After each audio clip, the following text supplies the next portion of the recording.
irmãos, minhas irmãs, é com muita satisfação que eu cumprimento a todos em mais essa oportunidade de encerrarmos mais um trimestre debaixo da permissão de Deus e da graça do Altíssimo.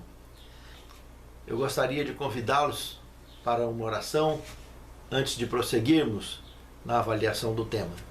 Santo Deus, muito obrigado por mais essa oportunidade maravilhosa de encerrarmos mais um ciclo de lições para o sustento de nossa fé.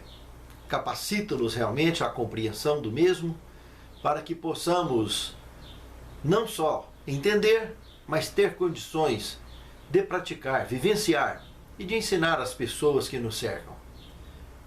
Mesmo como pessoas mortais que somos, cheias de falhas, mas com a tua graça e com o teu poder, tu nos restaura, nos capacita, nos perdoa, nos guia e nos prepara para o teu reino.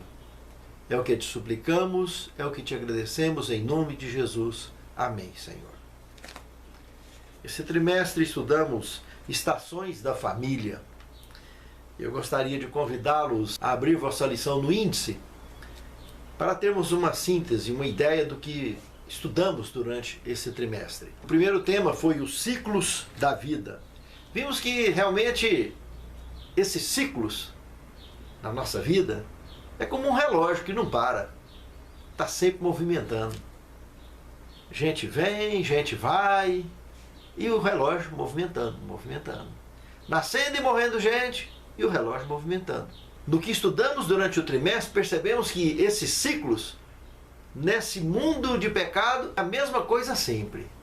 Na eternidade, o relógio vai continuar girando, o relógio da vida, contudo, com diferentes rotas dos ciclos, porque estaremos na eternidade, teremos nos tornado raça pura, e o ciclo é completamente diferente. Na eternidade estamos no projeto original do grande e eterno Deus. Lá não tem impactos, lá não tem desgraça, lá não tem morte, nem pranto e nem dor. Assim está escrito. Pense nisso, amado irmão. Pense nisso, amada irmã. Mas enquanto estivermos neste velho mundo, os ciclos da vida estão aí e temos que ficar atentos para que sejamos vitoriosos na missão que o Senhor nos tem confiado. Tanto como indivíduos, como diante da família a que pertencemos, como diante da igreja, diante do mundo, diante dos homens e diante de Deus. E é só com Cristo e por Cristo que seremos capazes desta vitória, porque Ele já venceu por nós. O segundo tema, estudamos as escolhas que fazemos. Na realidade, isso aqui é uma planilha de custos que nós estudamos. Tudo o que nós plantamos, nós colhemos. É um levantamento perfeito. E com detalhe, neste velho mundo de pecado que nós vivemos nele, nós colhemos até o que não planta. Imagine se plantar. E se plantar certo, tem tudo para dar certo. Assim mesmo, sabemos que nas coordenadas da história do planeta, o inimigo, através das potestades da maldade, tem conseguido plantar joio no meio de grandes roças de trigo. Por isso, precisamos de uma interatividade muito grande com Deus, com o Senhor dos Senhores, o Senhor dos Exércitos, porque só Ele nos capacitará a enfrentarmos os impactos de nossas escolhas, sempre. E das escolhas que o mundo tem feito, para que possamos de fato sobrevivermos em meio a essa turbulência de escolhas, tanto de indivíduos, quanto de governos, quanto de igrejas, quanto de famílias. Pense nisso, amado irmão. Pense nisso, amado irmão. O terceiro tema, preparando-se para a mudança. Aqui nós percebemos que esses ciclos de nossa vida realmente está cheio de mudança o tempo todo, né? Nascimento, infância, juventude, velhice, saúde, doença, viuvez, etc. Um tanto de coisa. Meus amados, nesse tema, descobrimos que a nossa vida passa tão rápido que parece um orvalho que escorre na pétala de uma flor e antes dele bater no chão, os raios solares secam com essa gota de orvalho. Pense, irmãos, o tanto que é rápido. Na ótica da eternidade, o que vale 100 anos, 1000 anos? 1000 anos parece um dia. Ou um dia parece 1000 anos. Na eternidade, um dia parece 1000 anos. Mas nesse velho mundo, 1000 anos parece um dia, irmãos. E o que vale a nossa vida, se não é nas mãos de nosso Senhor Jesus Cristo? Pense nisso. É muito sério que estudamos nesse tema. No quarto tema, estudamos como lidar com a solidão. Em primeiro lugar, evitando, que ela é evitável. E nos casos que ela não é evitável, é simples. Com Cristo e por Cristo, sempre seremos vitoriosos e nunca andaremos só. No quinto tema, estudamos sobre conselhos para a família. Descobrimos que se alguém quiser colher alguma coisa, precisa plantar. Mas plantar com afinco e proteger a roça. Vigiar e orar. Só assim poderemos colher. Assim são os conselhos de Deus para as famílias, contidos na Escritura Sagrada. O exercício dos mesmos mantém a estrutura da família de pé. Virar as costas para esses conselhos, para a palavra de Deus, é voltar às velhas práticas, mesmo dos tempos bíblicos, de religiões dedicadas a Baal. Dentre muitos personagens dos tempos bíblicos, como Balaque, o próprio Balaão, que acabou se inclinando, Jezabel, dentre outros, que tanto pronunciaram e ensinaram costumes contrários à família. E nós vimos os resultados desses personagens, que foram altamente trágicos, e de todos aqueles que abraçaram esses princípios apóstatas que vão contra a família. Então a Bíblia, ela está à frente do nosso tempo. Não canso de dizer, se ela fala do novo céu e de uma nova terra que está bem na frente, nós temos que respeitar muito mais esse livro do que muitos imaginam. Ele está muito, mas é muito à frente do nosso tempo. Por isso, os conselhos dele continuam atualíssimos. Nós estamos longe de chegar perto da modernidade que a Bíblia apresenta sobre o que de fato representa família, amor e missão. Pense nisso, amado irmão. Pense nisso, amado irmão. Na lição 6, estudamos sobre a canção de amor do rei. Vimos o peso de um grande amor, de um amor verdadeiro, o quanto vale. E fazendo um paralelo desse amor que Salomão teve por Sulamita, podemos num paralelo olhar para o amor de Deus pela igreja a ponto de ter dado o seu próprio filho por amor dela, dessa maravilhosa nação espiritual do grande e eterno Deus, que envolve a mim e a você através de nossa fé. Muito bonito que estudamos dentro desse tema. Na lição de número 7, nós estudamos segredos para a unidade familiar. Irmãos, aqui nós podemos ver que muito se pode pela fé para rompermos as barreiras e os grandes obstáculos que enfrentamos durante a nossa vida, durante a vida de nossas famílias sobre a face da terra. Tantas e tantas são as barreiras e obstáculos, mas pela fé. A fé preservada pode muito. É o que continua preparando campeões a serem contados na galeria dos campeões da fé, somadas com aquelas relatadas no livro de Hebreus pelo apóstolo São Paulo. Pense nisso, amado irmão. Pense nisso, amado irmão. Na lição de número 8, nós estudamos paternidade e maternidade.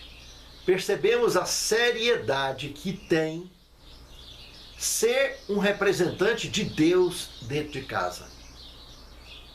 Inclusive, tendo um espaço digno dentro do decálogo que foi escrito pelo dedo de Deus. A única parte da Bíblia Sagrada escrito diretamente pelo dedo de Deus. Paternidade e maternidade. Honra teu pai e tua mãe, para que prolongue os dias na terra que Deus te dá. Pense nisso, irmãos. É muito sério que estudamos dentro desse tema também. Não vale a pena, de forma alguma, brincar de paternidade e maternidade. Que um dia prestaremos conta diante do Criador de tudo e todos. Pense nisso. É muito sério. Depois, no 9º tema, nós estudamos sobre perdas. Irmãos, vimos que isso é uma rotina neste planeta, neste velho mundo. E temos diversos exemplos na Bíblia Sagrada de um indivíduo que tinha tudo e de uma hora para outra já não tinha nada. Jó. Todos conhecem a história. E voltou a ter tudo em dobro. Nem todas as histórias de perdas em nossas vidas são semelhantes à de Jó. E nem precisava ser. O fato é que esse tema nos prepara para entendermos que nós não somos donos de nada. Quem é dono de tudo é o Senhor. Tudo que temos e somos pertencem a Ele. Ele é o nosso Criador e nosso mantenedor. Apenas uma coisa precisamos de ter: a dignidade e a sinceridade de servi-lo em espírito e em verdade. Se assim fazemos, aceitando a sua graça sobre nós, jamais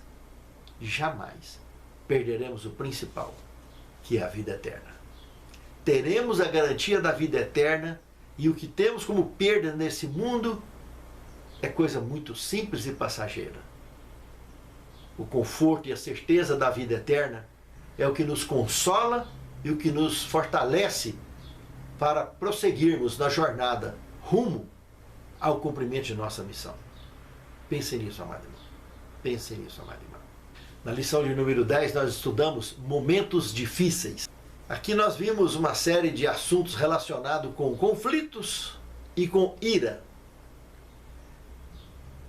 E percebemos que, principalmente no que diz respeito a conflitos, nós podemos muito evitá-los, e se tiver que enfrentar algum, é em nome do Senhor dos Exércitos, aonde a vitória está garantida.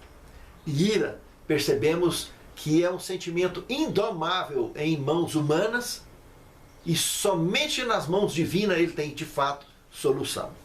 Não cabe ao homem facilitar com esse tipo de sentimento, porque ele não tem domínio sobre essa fera. É uma fera indomável e pode machucar gravemente tanto quem possui como quem se aproxima de alguém que acaricia esse tipo de sentimento. Mas nas mãos de Deus ele é solução pura. Passa a régua e encerra o assunto. De forma absoluta e garantida. Pense nisso, irmãos. Isso é muito sério. Na lição de número 11, estudamos sobre famílias de fé. Descobrimos que o poder da influência é muito grande nas mãos de um povo, nas mãos de uma família e nas mãos de um indivíduo. Ao atravessar ou viver ou conviver em qualquer cultura da face da terra, e seja num relacionamento cultural normal ou transcultural,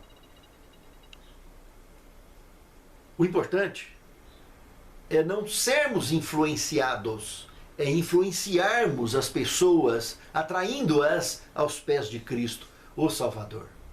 Sermos instrumentos nas mãos de Deus, para que a missão dele se cumpra e ele possa logo voltar e buscar os seus escolhidos.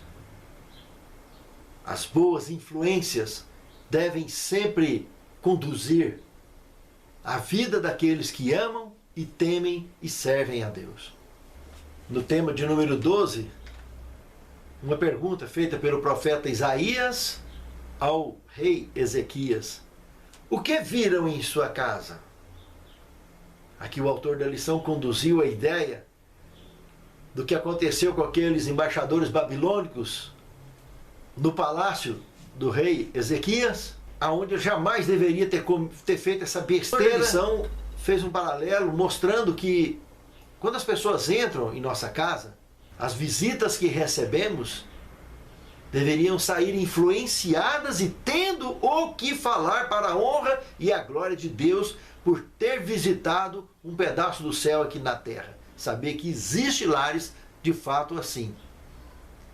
Lares que todos servem ao Senhor, como os lares de Josué. Eu e minha casa serviremos ao Senhor. Isso é muito importante. E é uma relíquia realmente, hoje no mundo que vivemos, lares contados dessa maneira. Pense nisso. Isso é muito importante. E tudo depende da maneira com que nós, de fato, adoramos ao Senhor e educamos os nossos filhos e convivemos no meio em que vivemos. Tanto na igreja quanto no mundo e no trabalho. É muito sério, irmãos. Fiquem atentos. E a lição de hoje, convertendo corações no tempo do fim. Malaquias capítulo 4, versos 5 e 6 diz o seguinte: eis que eu vos enviarei o profeta Elias, antes que venha o grande e terrível dia do Senhor. Ele converterá o coração dos pais aos filhos e o coração dos filhos a seus pais, para que eu não venha e fira a terra com maldição. Analisaremos esse tema no decorrer, no desenrolar do estudo, mas de cara lembrando que o desfecho desse verso aqui aponta para o seguinte: se Jesus não viesse e cumprisse com o Calvário, e não alcançasse êxito na missão do Calvário, não tivesse tomado aquele cálice, isso é o que aconteceria. Com certeza eu e você, em junho de 2019, jamais estaríamos aqui tendo acesso às informações desse texto. Esse mundo já teria deixado de existir há muito tempo, porque isso é o que está dizendo aqui. Mas como foi profetizado aqui pelo profeta Malaquias, que alguém viria na virtude do profeta Elias, que viveu num tempo de tamanha apostasia, lá no Reino do Norte, nos dias de Acabe e Jezabel. E o profeta Elias, que inclusive chegou a pensar que estava só ele sozinho na parada, depois de tanta perseguição, de tanta exaustão. Irmãos, foi muito trágico a história que Elias viveu, mas que antes dele restaurar o altar do Senhor lá no Monte Carmelo, ele pediu exatamente isso aqui: que o Senhor voltasse o seu coração e mostrasse fogo através de fogo e pudesse permitir que todos aqueles que estavam ali, que fossem verdadeiros servos de Deus, se convertessem. E ele descobriu que mais de 7.000 haviam se mantido firmes e glorificavam a Deus o tempo todo pela missão e obra de Elias. Vejam, mas que foi um período terrível. E aqui aparece o Batista apresentando essa missão contínua de converter corações para que o trabalho do Calvário com êxito alcançasse plena vitória na nossa vida como indivíduos e, é claro, como igreja, para que o Senhor em breve possa voltar e buscar não só 7.000, mas uma multidão incontável, conforme relatado em Apocalipse, e que, glória a Deus, que eu e você venhamos a fazer parte dos escolhidos do Senhor, que andarão no mar de vida naquele dia. Pense nisso, amado irmão. Pense nisso, amado irmão. Porque a missão do Batista, ele ecoa pelo tempo, em parceria com o resultado do Calvário, independente da fase ou ciclo da vida, seja do lar ou da igreja, em que estejamos vivendo neste velho mundo. é muito sério. No segundo tema, a profecia dos corações convertidos. Como eu disse anteriormente, lá em 1 Reis, capítulo 18, verso 37, é onde mostra essa estrutura de Deus voltar o seu coração e o seu propósito para que o povo de fato se convertesse ao assistir o que assistiria a partir do verso 38 de 1 Reis 18, que foi toda aquela arrumação do altar, etc., e o fogo descer do céu. E isso estava representando um trabalho muito grande que o João Batista estaria fazendo nos dias de Cristo. A questão é que, nas tradições judaicas, se ensinou durante muitos anos que essa profecia do profeta Malaquias se cumpriria de forma literal e não espiritual, como foi o caso de Batista. Eles esperavam que Elias fosse realmente se apresentar em pessoa física, viesse e tivesse uma missão aqui na terra. O Elias, que já foi vivo num carro de fogo para o céu, que ele voltaria em missão aberta. Na realidade, ele teve aqui, de fato, lá no Tabor, na Transfiguração, como vimos lá em Lucas capítulo 9, ele veio junto com Moisés visitar Jesus. Só essa missão que conhecemos no relato bíblico de Elias após a sua ida para o céu. E Moisés também após a sua ressurreição e ida para o céu. Mas, com relação à profecia do profeta Malaquias, nós temos aqui mesmo na Bíblia Sagrada, em Mateus capítulo 11, versos 14 e 15, como Lucas 1, 17, vemos claramente que, de fato, Jesus afirma que este é o Elias que havia de vir. Não tem dúvida. Pronto, está encerrado o assunto, aqui não tem o que discutir. Mas a missão então apontada para o Batista, que Jesus aqui está afirmando, nós sabemos que só um coração convertido é de fato um membro da raça eleita, povo de exclusividade divina, povo exclusivo de Deus, sacerdócio santo, separado por Deus, só raça eleita. Então, convertido faz parte da raça eleita. Se não é convertido, pode estar batizado, pode ser membro comum, pode ser presidente de campo e de planeta, não importa.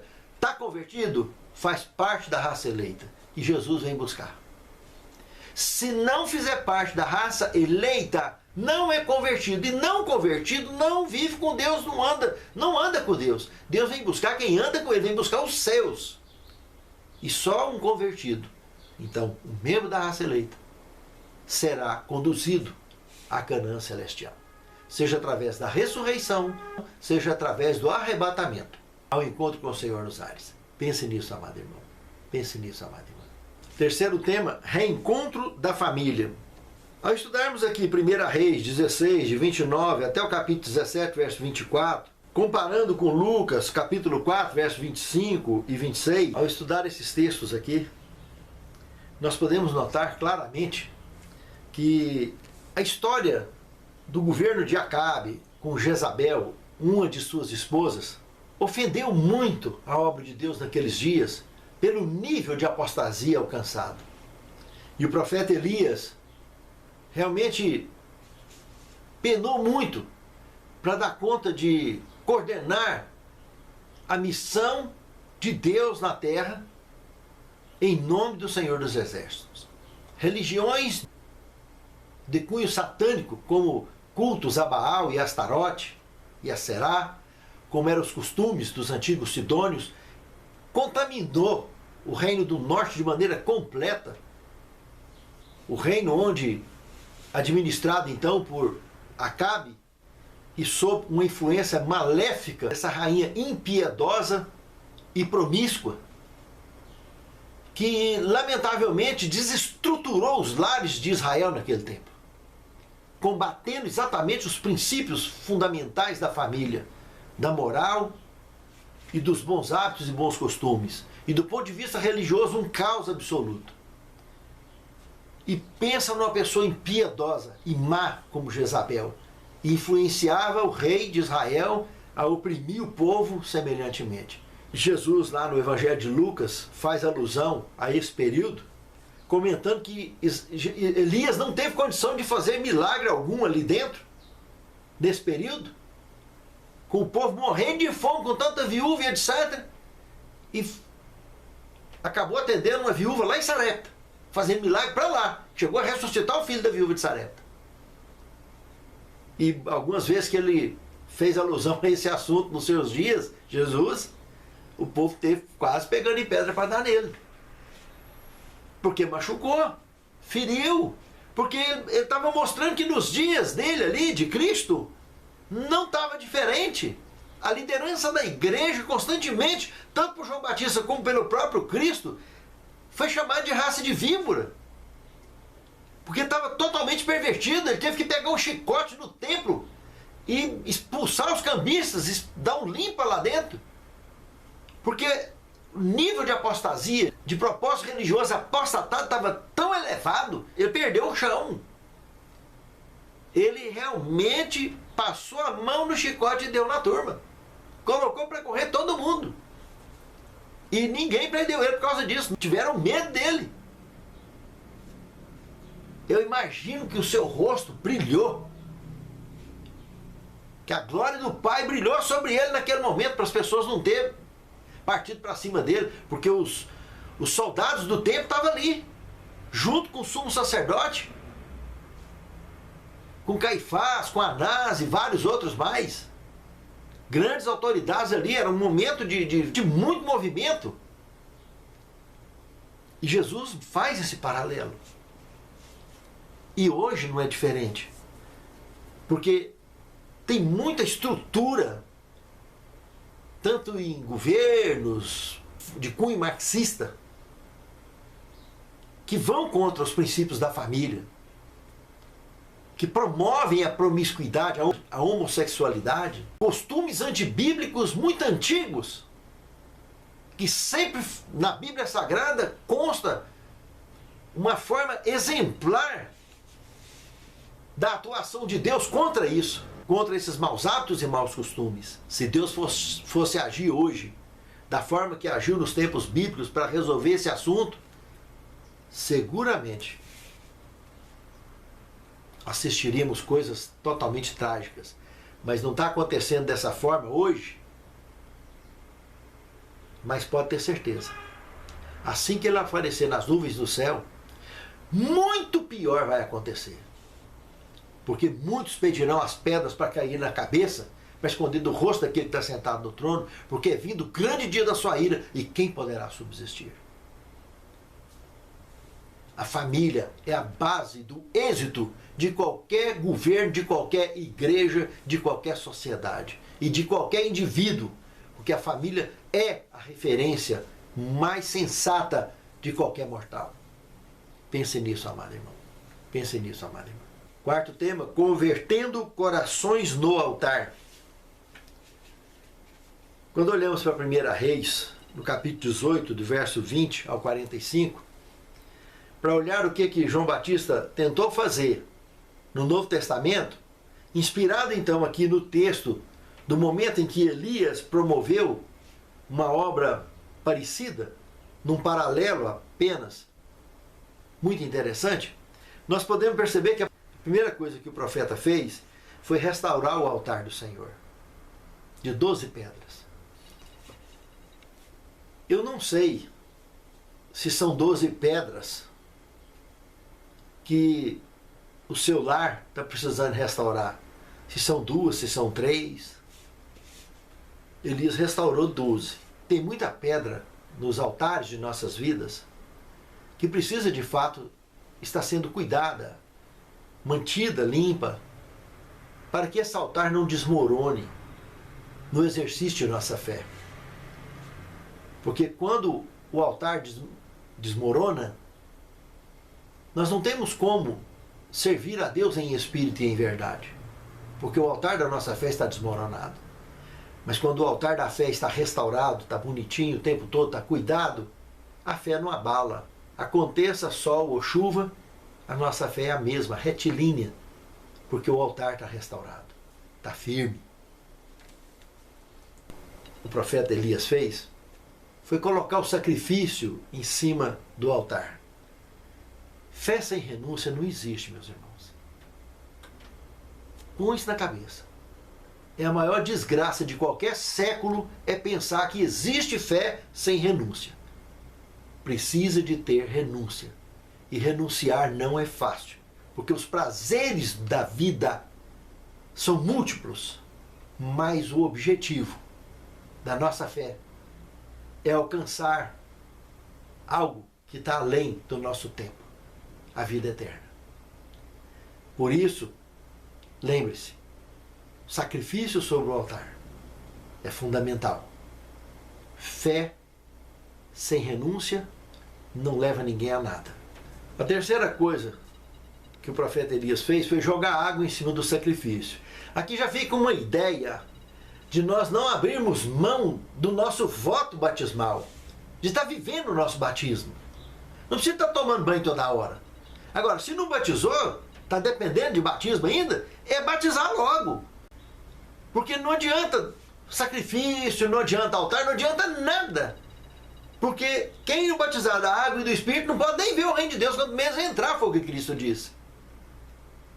Exceções à parte, como o bom ladrão. Mas, amados, pense nisso. Restaure o voto batismal. Ou seja batizado se ainda não foi. Para que possa estar completo a sua dignidade de servir ao Senhor em espírito e em verdade.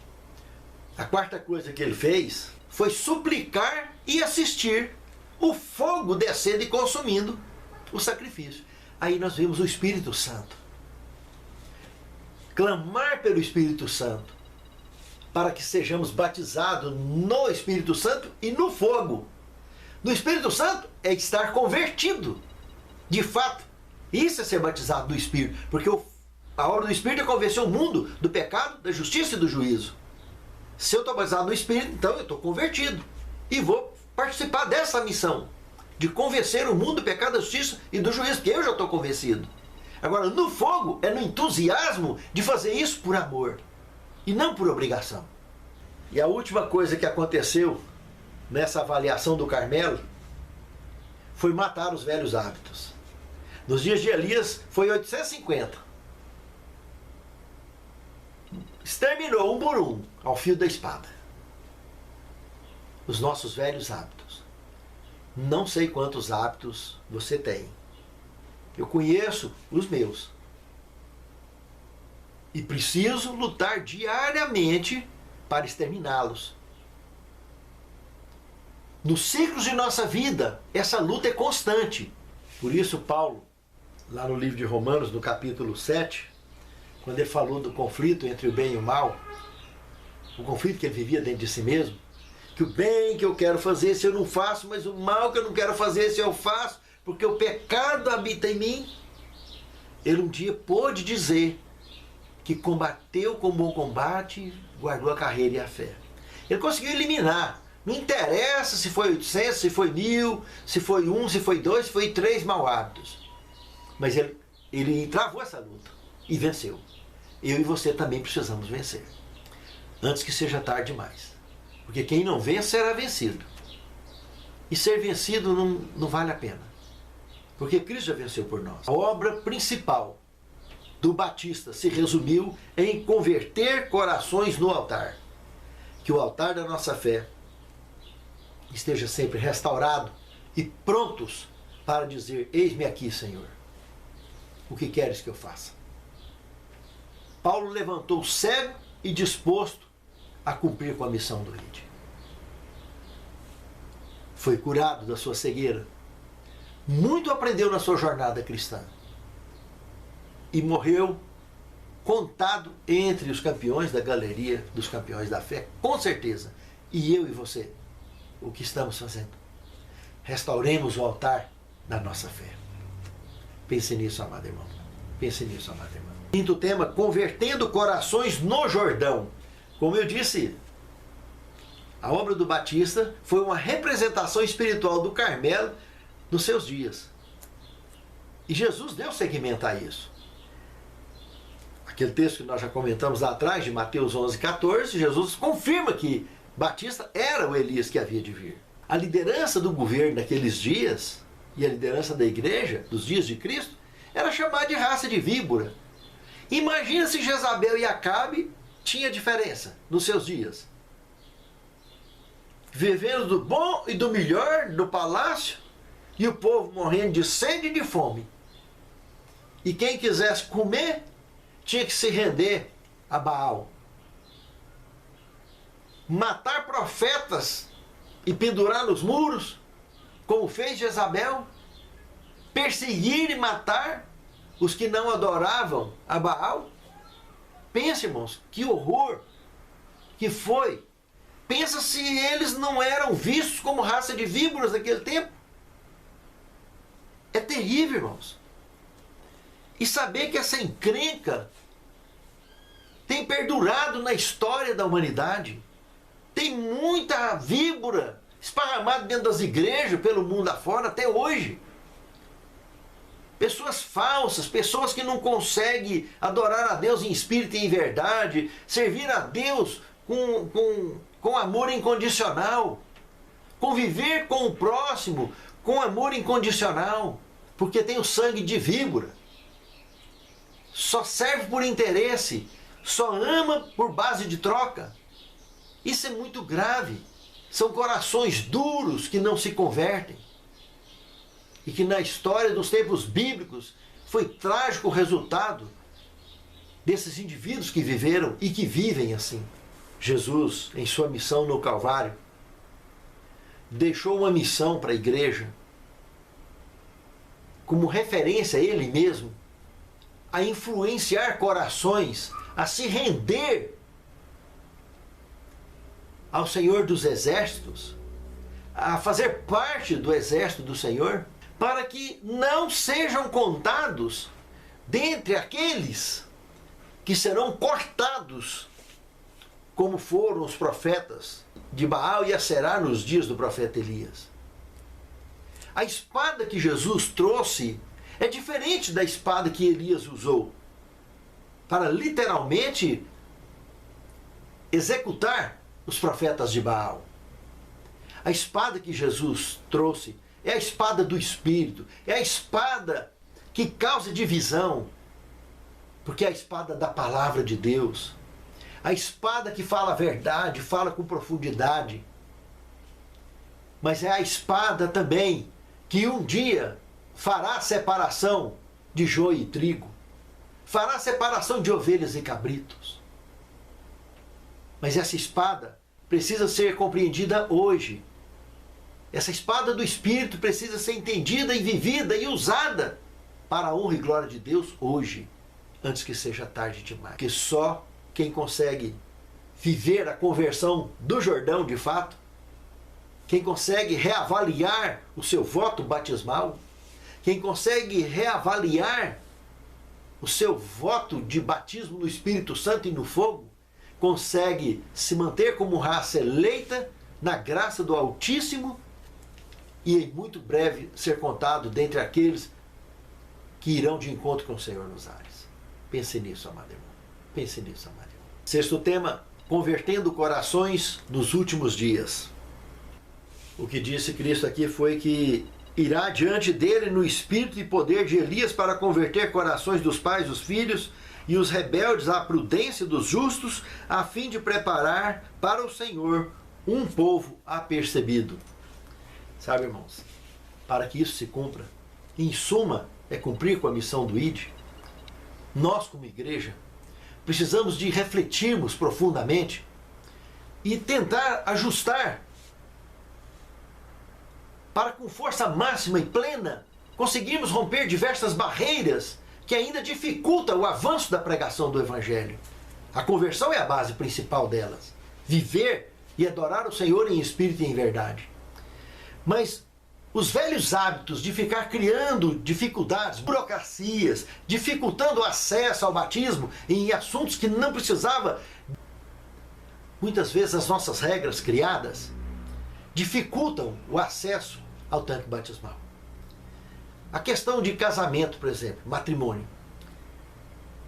União estável. Falo a título do Brasil. No Brasil, união estável é extremamente legal. Do prisma da lei não precisava nem de ter o documento de união estável.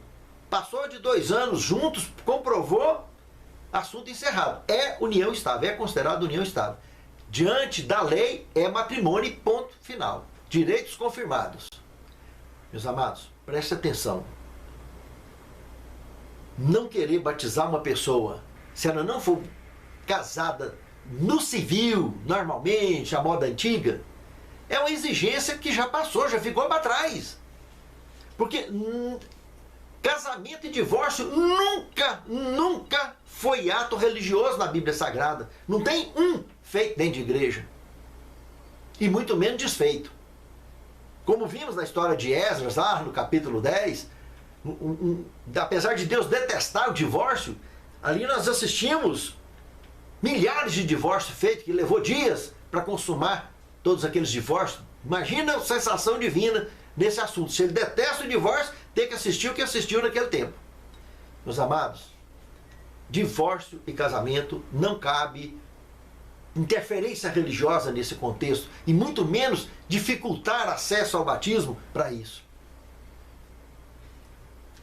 Se acha que isso é muito, e olhar para mais de 50 países no planeta Terra que nós precisamos de pregar e alcançar a pregação do Evangelho, que praticam a poligamia ainda, uma cultura dos tempos bíblicos. Como que eu vou batizar pessoas que vivem na poligamia há anos, que têm diversos filhos com diversas esposas? Quer dizer, eu não batizo, eu prego, mas não batizo? Que história é essa de pregar, mas não batizar? Jesus mandou ir, pregar e batizar. Enquanto as regras religiosas forem arregimentadas pelo crescimento dessas barreiras, nós não conseguiremos evangelizar ali. Além desses países, mais de 50 deles, que tem no mundo, que exercem a poligamia dentro da legislação e nas religiões de onde eles vivem, tem mais de 20 países que não tem mais na legislação, mas ainda convive normalmente na sociedade, sem ninguém estranhar nada. E no mundo inteiro isso tem por aí afora. O que eu estou mostrando é que nós devemos deixar assuntos ligados com a lei para a lei cuidar. E não a missão, a organização do povo de Deus na terra, ficar entrando em assuntos que não é da alçada legal. Deixa a alçada legal para a legislação, para os governos, para a própria lei em si. Porque quando mistura governo com religião, dá só problema. E aí está um caso de problema. E se nós não pregarmos a todo o povo tribo e língua, desde quando nós vamos ver Jesus voltar? E desde quando então vão estar preparados para receber a chuva serôdia? Se nós estamos coachando entre tradições e missão bíblica. Nós não podemos ficar em dúvida diante desses dois assuntos. Só temos uma coisa a fazer: cumprir com a missão do ID. E para cumprir com a missão do ID, nós precisamos de ter humildade, rever conceitos e derrubar preconceitos e partir para cima para o cumprimento da missão e receber logo a chuva serôdia e ver Jesus voltar nas nuvens dos céus. A verdade é dura, irmãos. Por isso que o 7º tema, a verdade só fere na hora. De fato, irmãos, a verdade é dura, mas quando a aceitamos, ela liberta. E nós alcançamos poder para vencer. Olha o que diz aqui alguns trechos da Pena Inspirada sobre a voz do deserto. Nossa mensagem precisa ser tão direta quanto a de João. Ele repreendeu reis por sua iniquidade. Apesar do perigo que sua vida corria, ele nunca permitiu que a verdade vacilasse em seus lábios. Nesta época, nossa obra deve ser feita com a mesma fidelidade. Por isso que não deve vacilar nos nossos lábios também. Porque se eu posso influenciar, para a honra e glória de Deus, a missão do ID avançar, isso eu devo fazer. Como Elias fez nos seus dias, o Batista fez nos seus dias, os apóstolos fizeram e nós devemos continuar fazendo. Santo Deus, capacita-nos, unja-nos com o poder do Teu Santo Espírito, para que possamos romper todas em nós mesmos o cumprimento de Sua missão em nossas vidas e que nossas vidas sejam usadas para a Tua honra, Tua glória e Teu louvor, para o cumprimento da missão que Tu tens esperado da igreja. para que possamos em muito breve receber de Ti a chuva serôdia, completar com essa missão e poder Te abraçar nas nuvens dos céus. É o que Te suplicamos, agradecidos, em nome de Jesus. Dormindo no meu leito, em sonho encantador, onde eu vi Jerusalém, o trono do Senhor, ouvi cantar crianças em meio ao seu cantar, rompeu